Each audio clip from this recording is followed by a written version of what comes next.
Seekor kucing oranye menangis saat pemiliknya meninggal dunia. Kisah itu diunggah oleh akun TikTok @petriyunitaa, Kamis, tanggal 6 Mei tahun 2021. Video tersebut menjadi viral dan telah ditonton sebanyak 1,7 juta kali. Pengunggah menyebut kucing oranye terus menangis karena tak bisa melihat pemiliknya lagi.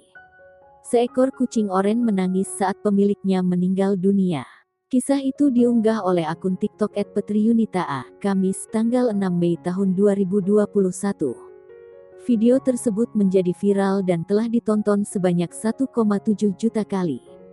Pengunggah menyebut kucing oranye terus menangis karena tak bisa melihat pemiliknya lagi.